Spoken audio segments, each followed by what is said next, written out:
तुम्हारी आवाज मैंने सुनी, मैं डर गई थी, बहुत परेशान थे। बस रोशनी, पता नहीं तुम्हारे साथ होने का जी चाह रहा था। मैं तो तुम्हारे साथ हूँ, मुझे कहाँ जाना है। बस कल तुम्हारी एक बात पे मुझे बहुत गुस्सा आ गया था, लेकिन अब मैं भी क्या करूँ, तुमसे ज्यादा देर मैं नाराज भी नहीं रह सकती।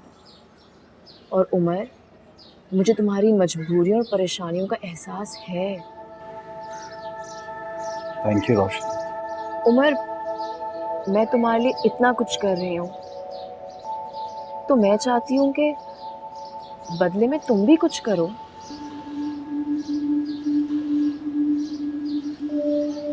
माहीन के साथ उस घर में रहना बहुत मुश्किल हो जाएगी मेरे लिए। रोशनी, मेरे पास तो कोई और ऑप्शन ही नहीं है, और फिर माहीन मेरे लिए या तुम्हारे लिए कोई मसला नहीं बनेगी। और तुम्हारे वालिदैन जो मुझसे नफरत करते हैं, शादी के बाद तुम 24 घंटे मेरी तहफ्फुज़ के लिए नहीं होगे। पता नहीं मुझे क्या कुछ सहना पड़ेगा। हरगिज नहीं, ऐसा कुछ नहीं है जो तुम सोच रही हो। ऐसा ही होगा। मैं दिन रात इतनी अजियत नहीं सह सकती, मैं इतना कुछ नहीं सहना चाहती। उमर, तुम्हें इस वक्त कुछ ना कुछ बंदोबस्त करना पड़ेगा। रोशनी, मैं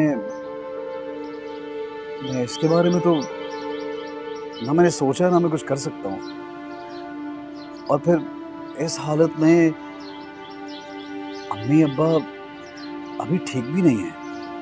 ठीक होंगे भी नहीं।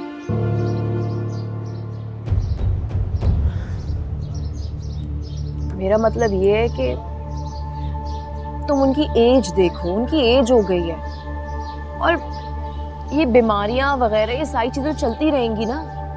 इसका ये मतलब थोड़ी है कि दिन रात मैं अजियत में रहूं, वो माहीन के साथ लाड प्यार करते रहें और मैं जलती कुड़ती रहूं। ये जिंदगी तो मुझे नहीं चाहिए। मेरे इतने इंतजार का, इतने हौसले का तुम ये सिला दोगे मुझे? लेकिन रोशनी, एक बात तो तय है ना कि मैं अम्मी और अब्बा को छोड़ नहीं सकता। ठीक है, मत छोड़ो, लेकिन हमें उनमें घुस के रहने की भी कोई जरूरत नहीं है। तुम्हारा भाई भी उस घर में रहता है ना, अपनी बीवी के साथ अलग पोर्शन में, तो हम भी ऐसे ही रहेंगे। जिस लाडली बहू के साथ वो खुश होते हैं, उसी के साथ रहें। फैसला आपका है ना, तो फिर जाएं भी खुद। ऐसे मामलात में बातचीत के लिए खवातीन का होना जरूरी है। खैर अम्मा, ये रजिया की तो तबीयत वैसे भी ठीक नहीं रहती, आप ही चली चले। जाती है मेरी जूती। आप लोग समझ क्यों नहीं रहे हैं? मैं ये सब कुछ अपनी मर्जी से नहीं कर रहा हूं।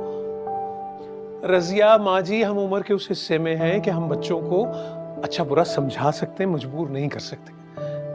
नहीं समझा तो मैं मजबूरी में साथ दे रहा हूं उसका, बस। ना कैसी मजबूरी? उससे ज्यादा तो मुझे तुझ पर गुस्सा है। ये वो तो कर रहा है सो कर रहा है, कम से कम तू तो आगे आगे ना हो और ना ही हमें शामिल करें आप बस। हाँ। उसके इस इंतहाई कदम को उठाने का नतीजा जानती हो तुम? बेटा दूर हो जाएगा हमसे रजिया। कि मैंने इस घर को जोड़ने की कोशिश की है ताकि वो बागी ना हो जाए, मुतनफ्फर ना हो हमसे। इस तरह हमारे पास तो रहेगा ना, उसके दिल में ये एहसास तो रहेगा कि भारी दिल के साथ ही सही हमने बात तो मानी है उसकी। मैं कौन सी बात मानी? उसने तो मनवाई है। मैं भी मनवाऊंगा उससे, मान जाएगा वो इंशाल्लाह। मानने को रह क्या गया है कुछ, आप लोगों को तो तफसील बताना ही फजूल है। हर बात में जज्बात से काम लेते हैं आप। देखिए मेरी बात सुन लें, 1 या 2 दिन में हमें रिश्ते के लिए वहां जाना है, बस। नहीं जा